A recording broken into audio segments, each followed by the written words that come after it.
Yep. Well, this is where we ended last week. And all the information that we have is written in just these two concepts of characters right here. We can combine these concepts together. And what we said last week as we ended here is these two characters both have plate writings in them. Plates is the vertical. Are you seeing, do you see the vertical line now? Can you see my arrow? Yes, we can. Okay. Plates is the vertical line that's here and here. And writings is this little ribbon that's on the papyrus that means writings. So it's plate writings, but obviously those two characters are saying different things about plate writings. So what we're going to be dealing with today is what those are. We're going to continue with the concept of plate writings as we go into the next slide. Now, like any written system, there are rules that you got to follow to interpret the character's writing. In English, in most other languages of today, we read from left to right. And most people know that Hebrew and Arabic read from right to left, and that's also true of the Caractors Transcript. The Egyptians, however, could read either direction. Most often it was from right to left. I'm having difficulty advancing my text here.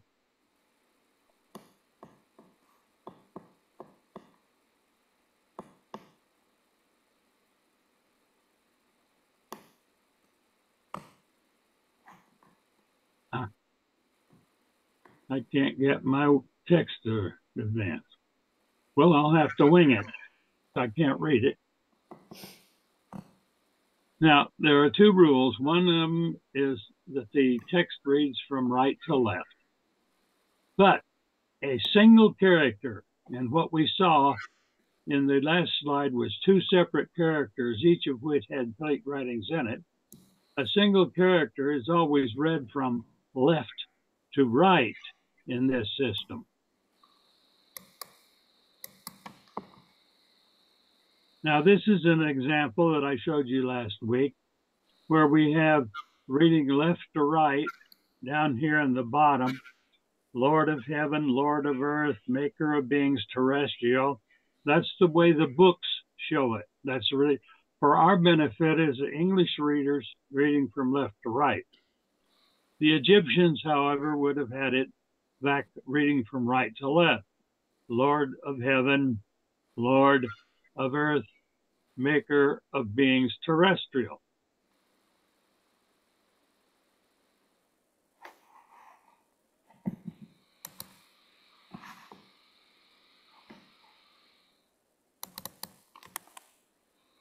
So, in the Caractors Transcript, we find that we've got both rules going for us.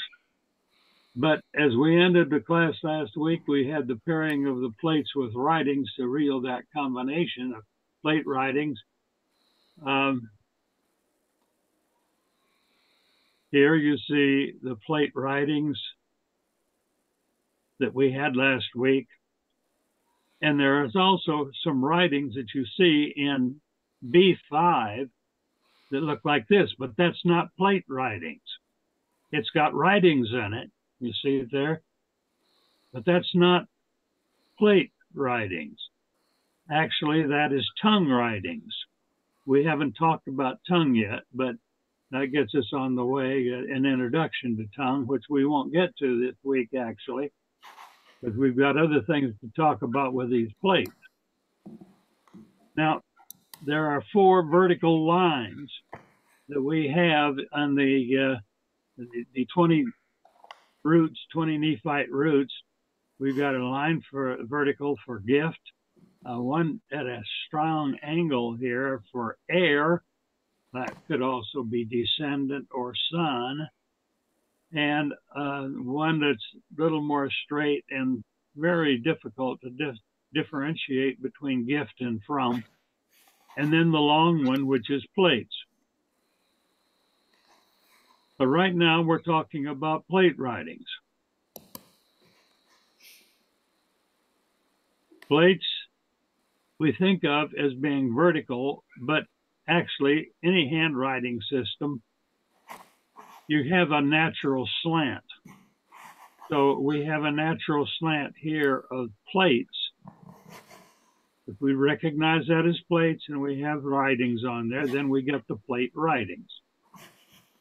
Now here we have the first 4 lines off the Caractors Transcript, and I'm going to show you all the plate writings that we've got. There are 2 basic types. There's this one, plate writings, as you see at A5, and there are multiple ones of those, 4 different ones, as a matter of fact, of plate writings down here. Can you see the similarities of those? They're actually quite different from the A25. I need to go back a bit, sorry. A25 here has plate writings in it, and there are multiple of those, which we'll look at a little bit later. But right now, I want to deal with just these type of characters here, and there are only 4 of them, and this is Mormon's writings. There are 3 of them in Moroni's writings also. There are some slight variations in them, and we won't deal with those variations right now, but we're going to progress and discuss this type of plate writings right here. Remember Lord? Lord is the bottom curve of this circle, the arc at the bottom. That's the Lord arc. This is the Egyptian character, and this is the way the Nephites modified it. It is always this cup-shaped curve. So we're going to find that is true in all of those. And here is that cup-shaped character down here. Let's have another one of them. Imagine those are hooked together now. We've got Lord, Lord. Now, if we have plate writings here and we put plate writings here, we'll get double Lord, which is sacred. Lord, Lord, plate writings is sacred plate writings. So all of those 4 were sacred plate writings. Now, this is a different variety here from plate writings there. This is sacred plate writings, but what is this? We have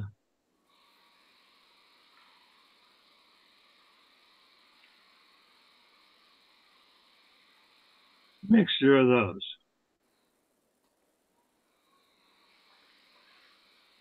And folks, look at this. There's plate writings in there. Do you see it? That's neither one of these. It's not sacred plate writings, and it's not this character here.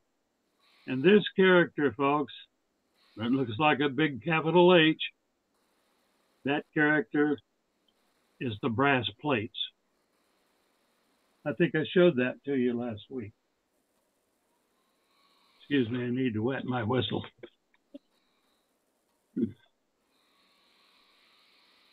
The brass plates have a unique character and that I want to spend some time on.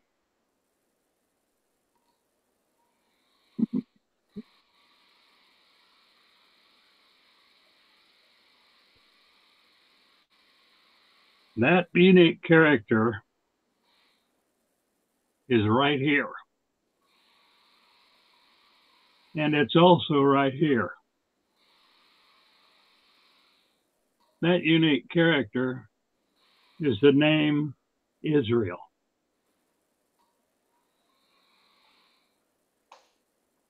All of these have Israel in them.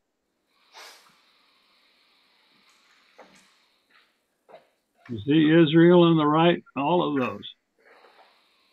This is plate writings, people, Israel. Does that make sense as the brass plate? Plate writings, people, Israel. Now, down here is a line means from. Can you see it in the lower left-hand corner? That vertical stroke means from. Here's from up here. The first time we saw it was from from the plates of Nephi, and that from has attached to it the God cup. See right there at the bottom is the God cup. And that, folks, means Israel. I'm going to tell you this story of Jacob. I asked for you to read it in the Bible. Some of you, I'm sure, did not read it. Maybe all of you didn't read it. I feel it is a very important story to what's going to be showing up here in this Characters Transcript. And that's the story of Jacob. Jacob was one of two twins, one of two. They were twins, fraternal twins, because they were very, very different. Isaac and Rebekah had only one birth, but two boys. And those two boys strove against each other. Even in the womb, the Bible says, they struggled in the womb of Rebekah, and she had a very difficult pregnancy. When they were born, Esau came out first. That made him the firstborn. And as soon as Jacob came out, the Bible says Jacob grabbed Esau by the heel. And Jacob's name means supplanter, or one who takes what is available to him to his own advantage. And that's the kind of guy that Jacob was. Throughout the scriptures of those 3 chapters of the Bible I told you to read, Jacob is a schemer. As he got a little older, Esau, who was favored by his father, and Jacob, who was favored by his mother, and it must have been a very, very dysfunctional family, because all the way through you got this dynamic of contradiction and competition between Jacob and Esau, between Isaac and his wife Rebekah, with their 2 different sons. Jacob was a stay-home guy. He was doing cooking when Esau, an outdoors fella, had been on a long outdoors trip hunting. He came back without anything, and he was starved. And he saw Jacob with a bowl of red soup that he was cooking, and he says, "Give me some of that red soup." And Jacob says, "No, I won't give it to you unless you sell me your birthright." Now, what does that mean? Well, in Jewish custom, the inheritance, when the person died, the inheritance was divided into how many sons the person had plus 1. So Jacob and Esau, 2 sons, that meant their inheritance would be divided in 3 parts. And the one with the birthright got double portion. So Jacob says, "Sell me your birthright." And Esau says, "What good's my birthright if I sit here and starve to death? I'm hungry. You got my birthright." And therefore, they say that Jacob bought his birthright from his brother for a bowl of soup. Later on, when Isaac was blind, Esau had hairy arms, Jacob was smooth-skinned, and Rebekah, who instigated the whole thing, his mother, says, you go in and get your father to bless you, the blessing that he was going to give to Esau. And she says, Mom, that's not going to work. My skin is all smooth and soft. And he says, Esau's skin is hairy like an ape. And so she says, well, I'm going to take the skin from this animal, wrap it around your arms so that you have arms that your dad will think is Esau, and give him your blessing. So Jacob went along with it. Isaac says, hey, the voice is Jacob's, but the arms are Esau. But he gave him Esau's blessing. He didn't name them, but he said, your brother will serve you. And this situation was what led to the separation of the family. Because once Esau found out that Isaac had blessed Jacob with his blessing, he went into a fury and threatened to kill Jacob. And Rebekah says, uh-oh, you better get out of here. Your brother Esau is going to kill you. You go back to the land of my fathers, and you stay there until Esau cools down. Well, Jacob was gone 14 years in the land of Haran, of the upstate Euphrates River. And there he met Laban, who is actually his uncle. It was Rebekah's brother. And he fell in love with Rachel, the younger daughter of Laban. And he says, I'll work for you 7 years if you'll give me Rachel to marry. And Laban says, okay. They had a wedding ceremony, whatever it was. It doesn't indicate anything about the nature of the ceremony. But then when Jacob was to take his bride to his tent, it was nighttime, and Laban switched girls on him. Laban took Rachel back and put Leah in Jacob's tent. And Jacob didn't know about it until he woke up in the morning, and it wasn't Rachel next to him, but Leah. And so Jacob rushed off to Laban and complained loudly about it. And Laban says, hey, in our custom, the older daughter gets married first. Says, you can have Leah as your wife, but I'll also give you Rachel if you work another 7 years for me.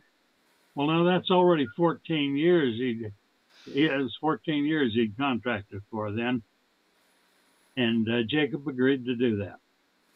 All right, all of this shenanigan going on, and much of it was because of the way that Jacob behaved. Now, Jacob said, when I leave you to Laban, I will take the flocks, only those animals that have streaks in their fur.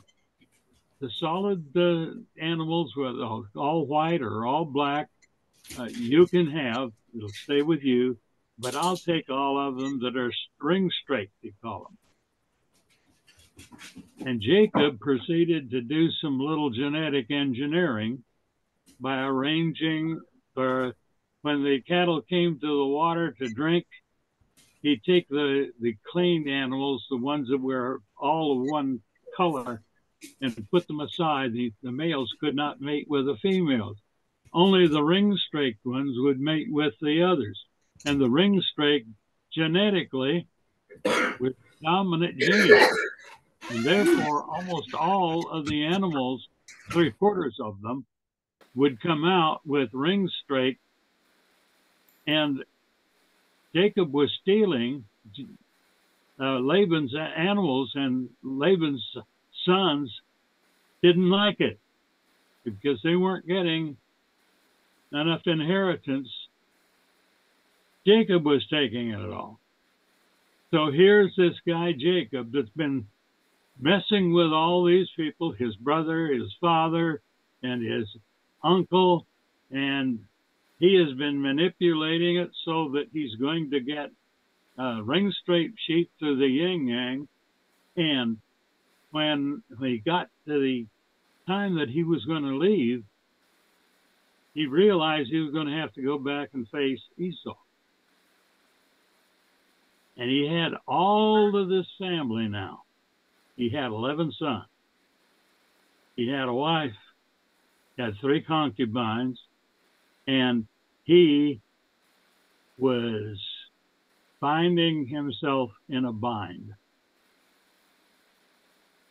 As he got closer and closer to meeting Esau, and he had spies going out in advance and telling him where Esau was, and Esau, you see, he was moving with a lot of lamb, a lot of sheep, a lot of people. They weren't going very fast. So he had people going back and forth. Blair? Yes. It's 7:35, just so you know. Okay, thank you. Anyway, this is where it gets important. Jacob realized he was a scoundrel. He was about to meet his brother. He divided his family into 2 different groups so that the family and a bunch of animals would go side by side, but separated in distance.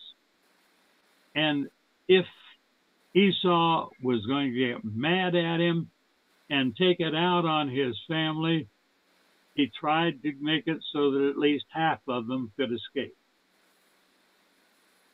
And here he is facing Esau the night before he's going to meet him. And Jacob doesn't stay in camp.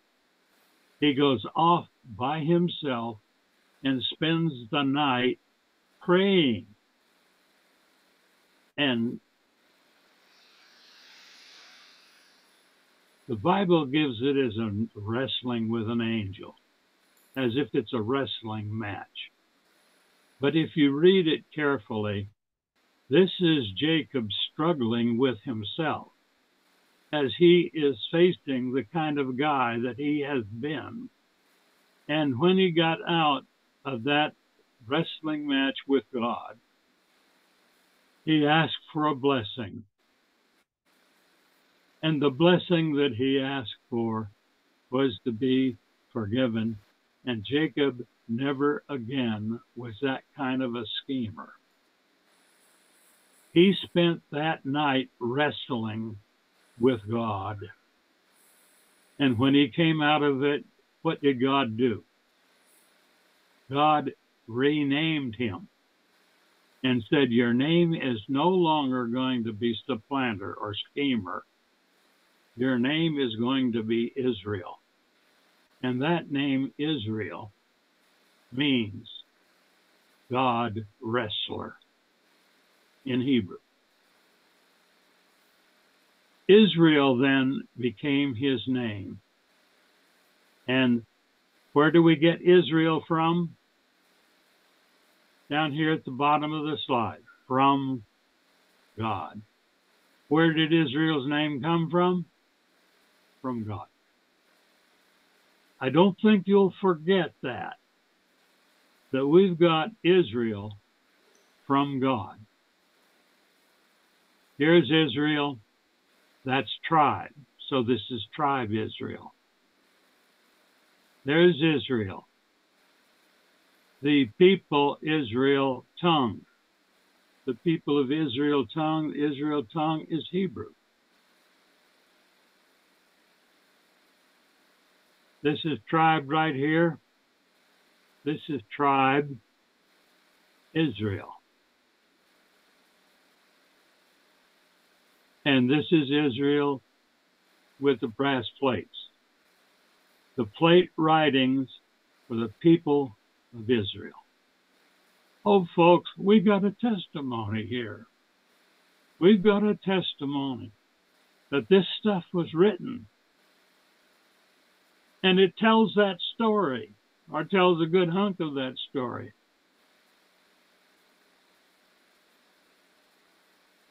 Here's Israel. You see this of attached to the top of Israel? So that's of Israel. Here's Israel, tongue, the Hebrew language. Now that's the Israel tongue Hebrew language. And we have this is the people Israel tongue. There's tongue. There's tongue. We haven't talked about tongue yet, but we'll get to it probably next week. And here, this is from, the from up here, from. This is abridged. It's a sieve where you sift things, and that is a statement for the representation for abridging or shortening a record. The tongue, abridging the tongue, the people of Israel, from an abridgment in the language of the people of Israel. We have a testimony here, and that testimony is only going to be added to as we continue on. And that's the end of what we can do this week. Thank you for joining me. Thanks, Blair. It's 7:40. Okay, I'm going to end it right here. I'd like to get in a comment, if I may, Blair. It strikes me, I mean, when I read this to try to figure out just what you're getting to, and I was dismayed to see how corrupt Jacob was. And then, as you explain this, I am dismayed at how Esau has been treated. And when you look at the Israeli claim for Israel being God being with them, and then the Muslims see Muhammad as providing God with them, then you see there is a rather tough back and forth between the two, trying to get some justice. And genetically, you can't tell the difference in their DNA. They're cousins. They're all descendants of Abraham. And it was Abraham that received the promise of his descendants being in that area. They're there. Both of them. They just don't get along.